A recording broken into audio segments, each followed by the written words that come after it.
Hey YouTube, I wanted to make a quick unboxing and review of my Mini Z Moto Racer by Kyosho. I just got this the other day, 15,700 yen at a local hobby shop here in northern Japan. And I wanted to sort of unbox it and do a quick review of my initial impressions of it. So this is the Casey Stoner edition, which is there's two different Repsol edition Hondas that they make. They're virtually identical. I don't think, unless you really know what you're looking for, you'd even know the difference. But this is the Casey Stoner. I'll go ahead and open up the package and show you what you get inside.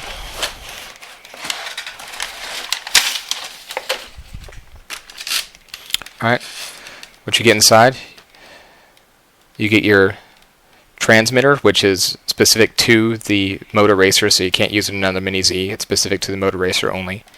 You get one battery, 120 mAh, which is not that long a runtime, but you get a couple batteries and you're good to go.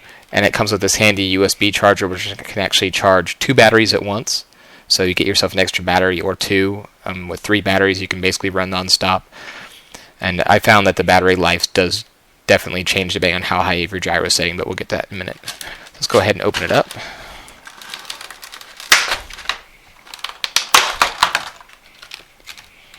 Alright.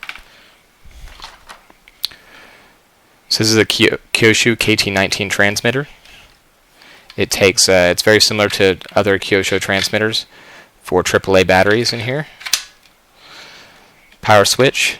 And then the difference with this one compared to some others are a few differences here. These two knobs here adjust the low speed and the high speed gyro setting. So if you have the gyro set up for low speed, you turn it all the way up and the rear wheel will spin up the gyro, so you can actually go at slow speeds very well. And then the high speed has a little different setting, so you can adjust your how well it turns and whatnot. But I found it works really good. I've only really used it on the high gyro setting. I think if you turn it to low gyro setting, you can get a little bit more reaction out of it, but you're also going to have to be a little more advanced with your controls. It also comes with this USB port on the side, and you can use that with the supplied USB charger to charge your batteries off of your transmitter. This is the supplied charger, two small ports, and USB. There's actually also lights on there, green for when they're good and red for charging. It's very useful, and it's probably the nicest USB little charger for these basic kits I've seen so far. USB cord for the charger. Handy little set of tweezers with these softened plastic caps for getting your batteries out. Mini Z 120 mAh Kyosho batteries, 3.7 volt single cell. And these, being only 120s, they fit in the bike really well. I think that you might be able to fit a slightly larger one on the bike, but not much. These do work very well, though. The runtime is not that great when you have the gyro up all the way. I got one extra battery, and I definitely suggest doing that. I would get two extra batteries myself. And here is the bike.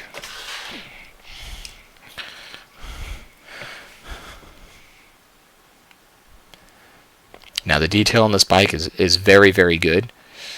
I'm very surprised at how good a detail is considering how small the bike is, being a 1/18 scale. And actually, just for comparison purposes, I have another 1/18 scale toy bike right here, and they are close in size, almost identical. The 1/18 scale toy bike is just a tiny bit smaller, but you put the two tires together and they're virtually identical. So I think that anybody that got really into this hobby could actually use a lot of these fairly common 1/18 scale bikes to make a lot of really neat replicas and modifications for bodywork. Because right now there's only Ducati, Yamaha, and Hondas, and I definitely think they're going to be coming out with, or a lot of people are making customs of other ones which are very good. It comes with these sliders on the side so that when you lean down, you make contact, and it's somewhat deceptive because you see on the bike and you're running the bike and you don't feel as though you're down all the way, but you'll be whacking this against the carpet. That's the only place I've run it so far, and it does tend to catch low on the carpet, so I'll be getting the ball bearing ones.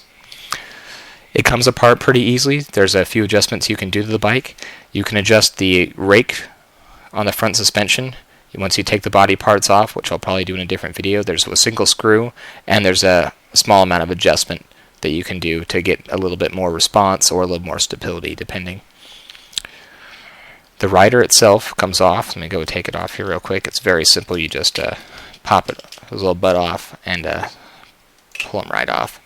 And it's still completely modeled underneath, which is nice.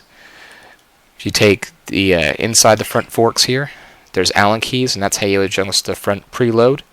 And then if you take the tank off, it's a single screwdriver, there's a hole here to adjust the rear preload single spring. Now these aren't oil-filled shocks or anything like that. It's just they're just dry friction shocks with springs. But I was able to adjust them a little bit. They were a little bit stiff when I first got the bike, so I've adjusted them a little bit lighter, and hopefully that'll give me a little bit more response, because I felt that where I was running the bike, I wanted a little bit more response, a little bit of turning speed and transition, so I've adjusted the bike as such. Overall, I'm really, really happy with this bike, and I've run it a little bit, and it's really rewarding compared to some of the other RC cars I'm running. It's definitely harder, so you have to take your time, get used to a little bit. I'll show you some other features on this bike. The battery actually goes in the little door here.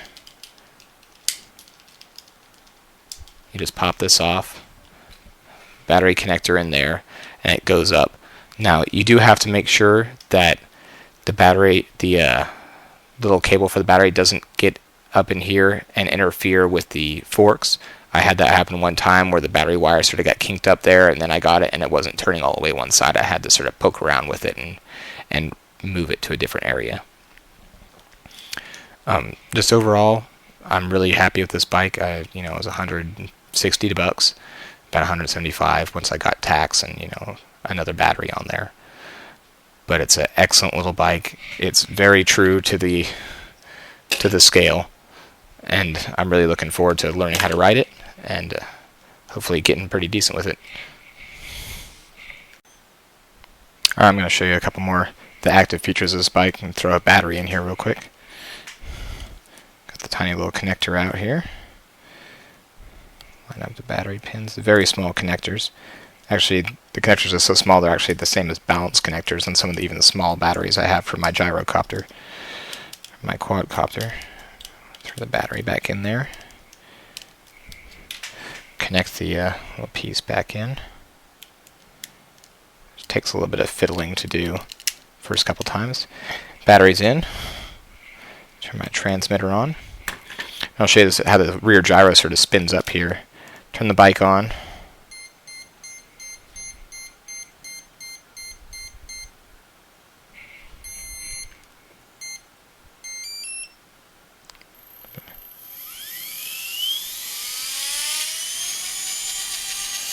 And it spins up.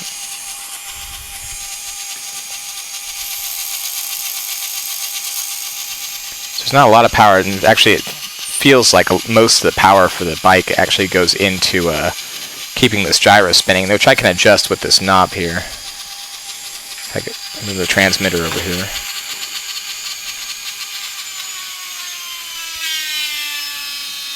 I can turn it down somewhat, and I can also adjust my high speed.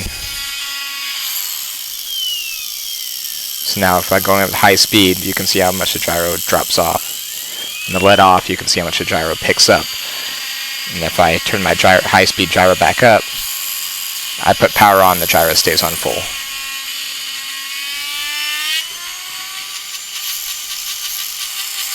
So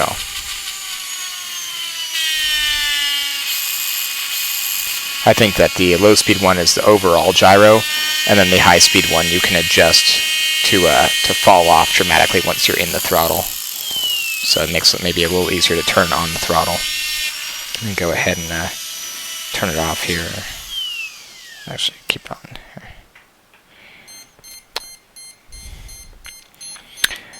And I really do feel like the battery life is going to be considerably longer if I go ahead and turn that gyro down. I think with a little bit of practice that won't be such a big issue, and I'll be able to do that.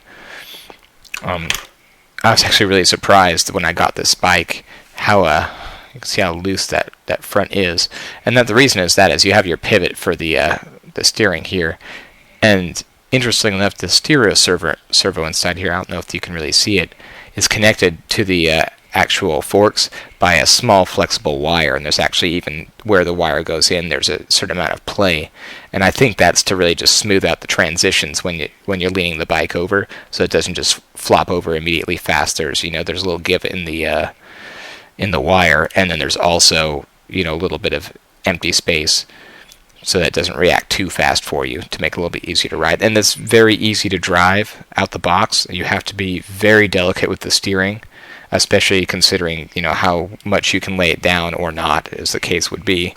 Because let me sort of get the box here so you can see how much lean angle you do have before you scrape.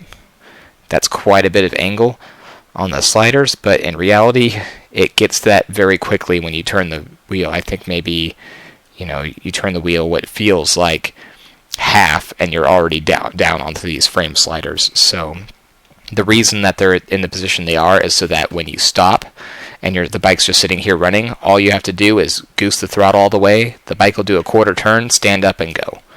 If you modify it so that you can lean down more, then you will no longer be able to have that feature to where you can just hit the gas and the bike will stand up, do the quarter turn, and go off. So you'll actually have to go and you'll have to pick it up. So it's more or less it's a usability thing. But even with the lean angles you have here, it's kind of difficult to see.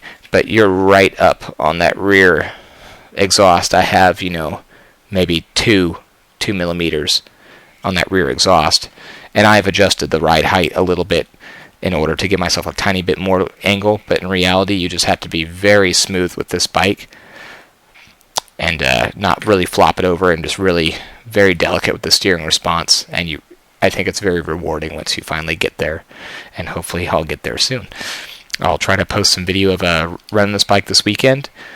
I am running it on carpet, sort of an industrial carpet, and I find that when I get all the way down, the balls here do tend to skip off, so the bike will chatter a little bit. It tends to hold its line okay, but there is some chattering, so hopefully I get some ball bearings.